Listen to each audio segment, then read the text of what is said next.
Hello everyone, I'm Raven from Raven Comics, and today we'll continue with Future's End. This is part 8 of the saga, and as always, you can find the playlist on the channel and in the video description.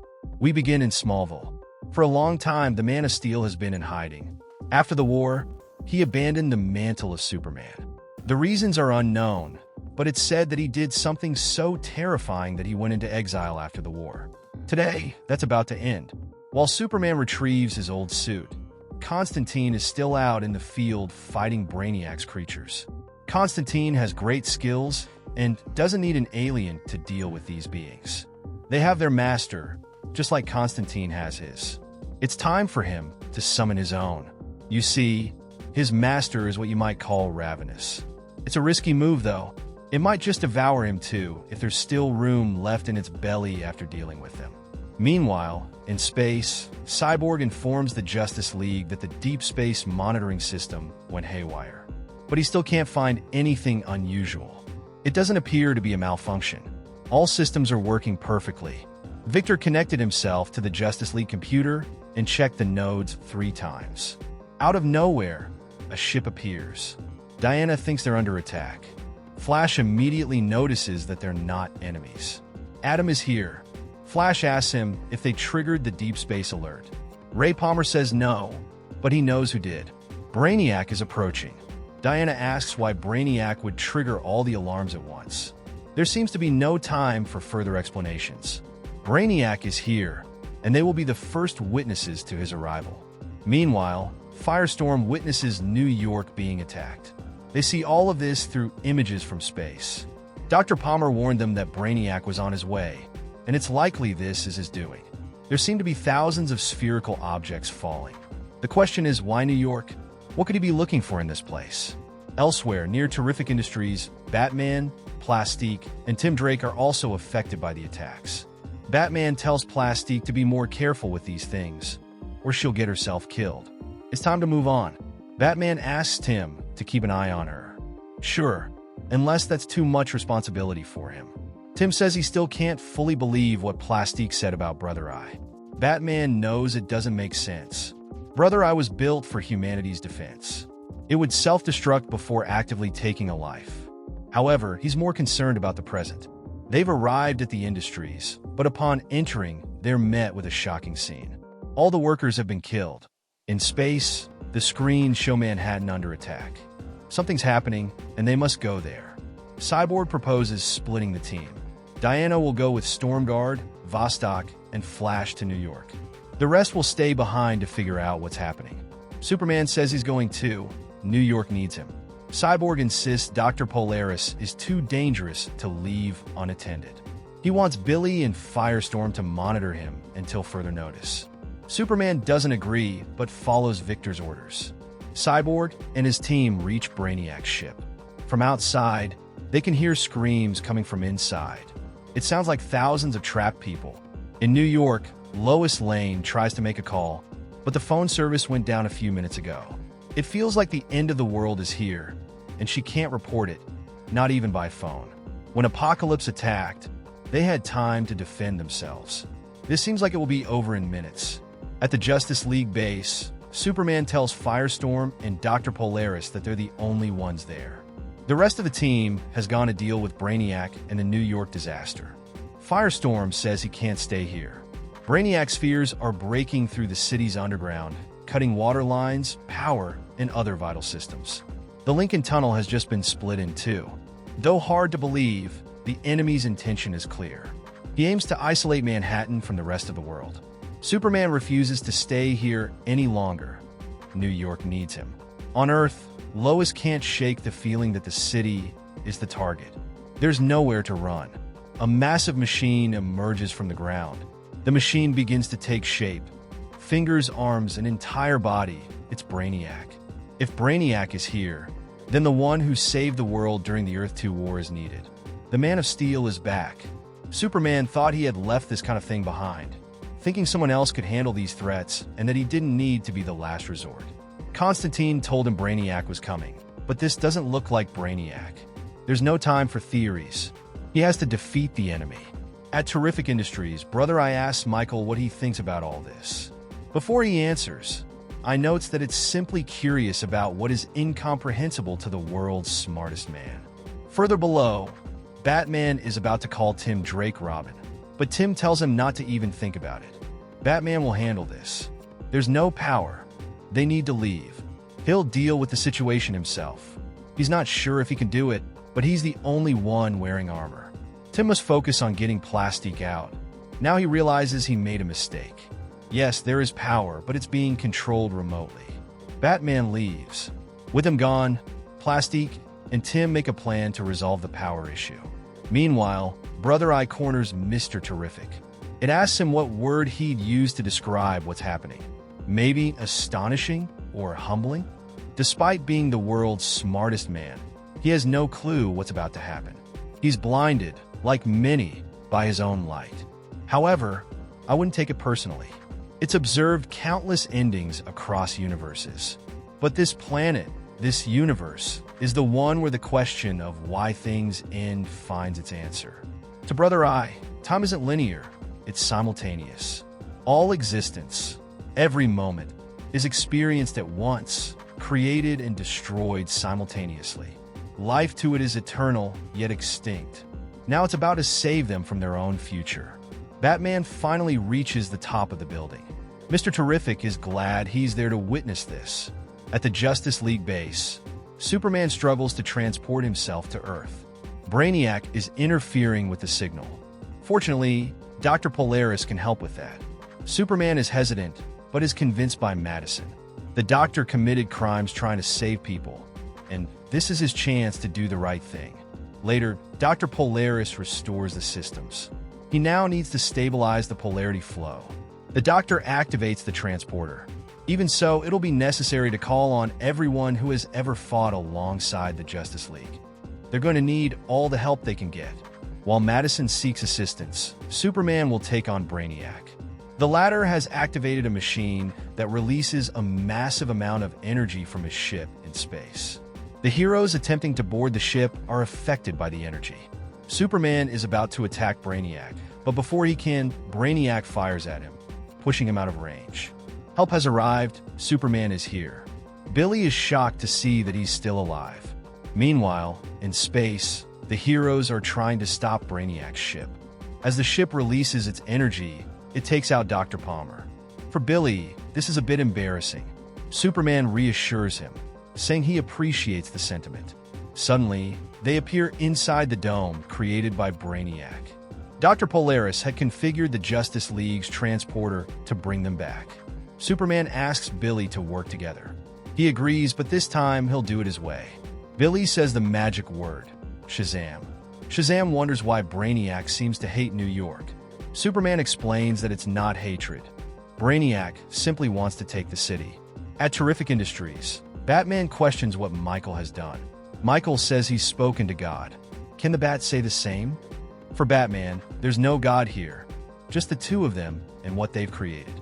Mr. Terrific tries to recover from the blow he just received. Batman takes the opportunity to access the computer systems and initiate a protocol. Elsewhere, future Batman is battling Joker Batman. Joker mocks him, saying he can run, but he can't stop them. During the fight, Terry asks Alfred to reactivate.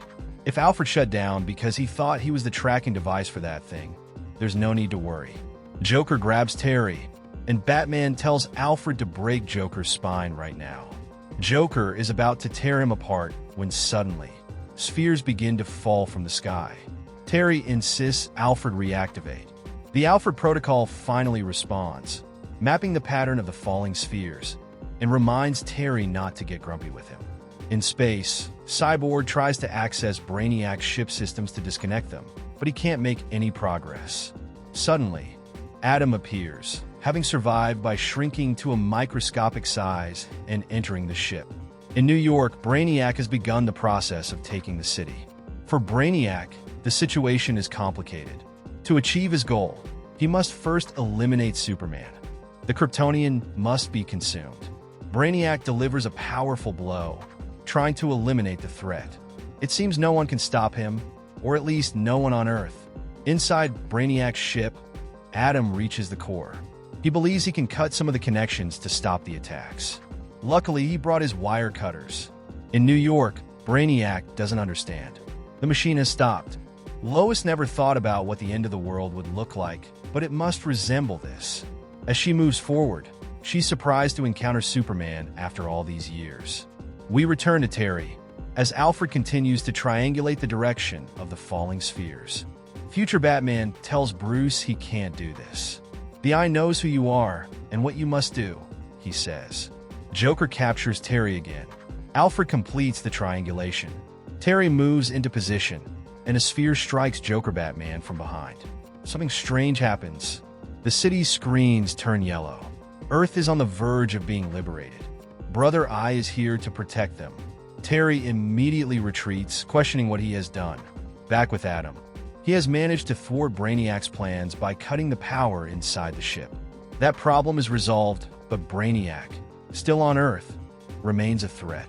The real Superman is back to put a stop to Brainiac. Unfortunately, he hasn't succeeded yet and has taken some heavy hits. Lois says the city needs him.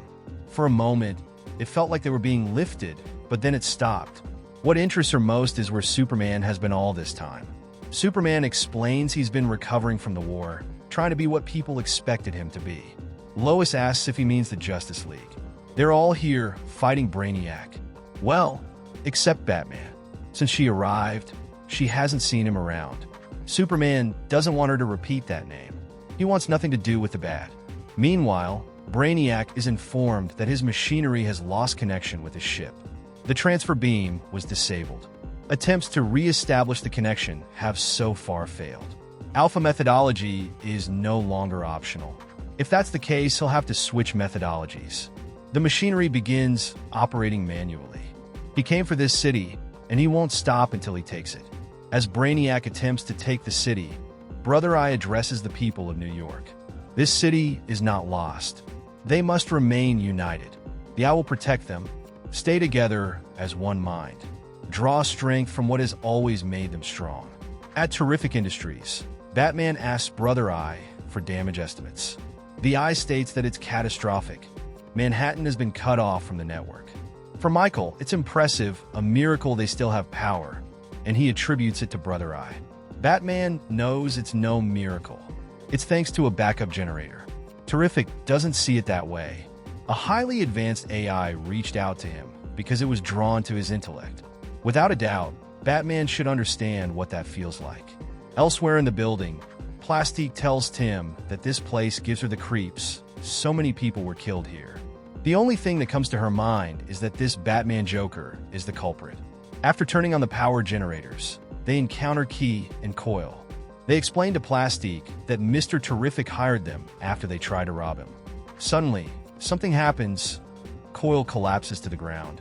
It seems they're no longer connected to Earth. In an effort to get some help, Plastique explains the situation. The future is in danger, and they must prevent a catastrophe before it's too late. Additionally, Tim Drake confesses that he was Robin at one point, but the situation is more complicated than they think. The Earth is rising, and chances are they may not even have a future. The only person who believes in this future controlled by a machine is Plastique. Her companions and Tim Drake are very skeptical. But if the Batman of the future is here, then it must be true. Coil and Key have had problems with the Batman of the future from the beginning and are unsure if they should continue with this. Their conversation is interrupted when the Plastique cyborg arrives. The Eye is everything. It can be alone, separate from all, searching for everyone. The Eye examines Tim Drake to assess his compatibility with any life form from the future. It determines that he does not exist in the future, so his destruction will have no consequences there. The Eye approves Tim's destruction, but before it can act, Terry bursts in through the window, only to be intercepted by Plastique with a blow. Alfred informs him that his armor has been compromised. The alarms on the Plastique cyborg go off. It must eradicate this threat immediately. Suddenly, there's an explosion. The responsible party is Plastique from this timeline, who demands that Terry step away. She then grabs the cyborg Plastique from behind and begins to unleash her explosive force. The Eye cannot do anything. It cannot neutralize the problem. Both fall from the building. Terry immediately tries to catch her. Fortunately, she manages to grab onto a metal railing of the building. Terry rescues Plastique. She finds it sweet to see him again. After saving her, the two share a kiss. At the top of the tower, Mr. Terrific realizes that the Eye will not be able to handle the situation. Batman tells him there's his miracle. The Eye only listens to Michael. He's the one who must try to stop it. Mr. Terrific admits he doesn't know how to do that, but knows he needs help. Mr. Terrific asks to suspend all security protocols. That's not advisable, but he doesn't care. It's what he's requesting. Adam arrives at the Industries. Batman tells him they have a plan, but they'll need his help. They must act quickly because time is running out. Downstairs in the building, Terry talks to Tim. He admits he never expected him to fully understand this. But what he was sent to stop is already underway. Still, he believes there's a chance to put the genie back in the bottle. If that's what Terry believes, Tim says he'll help him. We're with Batman, who tells Adam that Superman is buying them time by fighting Brainiac. But it seems he's running out of energy very quickly. Adam is almost finished, but has encountered a problem. His servers are not powerful enough to handle a program of this magnitude. Mr. Terrific suggests accessing the Industries servers. Adam counters that even their servers won't function on this scale. Essentially, there's no system on the planet capable of running such a program. Batman says there is, and that system they'll use is the Eye. Outside, Superman is battling Brainiac, who holds a massive advantage over the Man of Steel. If Superman can't save them, who will? Clark isn't giving up. He'll do his best to stop this threat. He once went down in defense of this planet. If necessary, he'll do it again. Superman recovers and delivers a powerful blow to Brainiac, causing him to fall. Brainiac asks about the extent of the damage. Systems indicate that the neurological processors have been temporarily disconnected. Before Brainiac can recover, Adam arrives, accompanied by a large number of spheres. Ray Palmer promises it will only hurt a little. Brainiac asks what's happening. It seems he won't be able to defend himself. He tries to activate his defense protocols, but it's useless. This is thanks to Brother Eye. It's here. Eye is overriding Brainiac's defenses to take control. Brother Eye has confused Brainiac's defenses. It's time to finish this. Ray Palmer activates the mass reduction weapon. Brainiac begins to shrink slowly. They've defeated Brainiac, but the city is falling. Batman needs to call the Justice League. The Dark Knight tells Adam it won't be necessary. Someone in this city can stop its fall. That someone is Superman. People cheer with excitement at seeing Superman again. The Man of Steel is back and has arrived just in time to save them. Brainiac is now a minuscule being asking for his status report. Adam easily captures him. The status report is simple. He just lost. Adam traps Brainiac inside a containment sphere. Adam confirms it. The threat has been neutralized. He communicates this to his allies, believing they've saved the day. However, there are still tasks left. Brainiac's machinery is still in the city. Superman will take it into space and incinerate it in the sun. Meanwhile, the other heroes will rescue people trapped under the rubble. At Terrific Industries, Batman isn't completely satisfied with the outcome.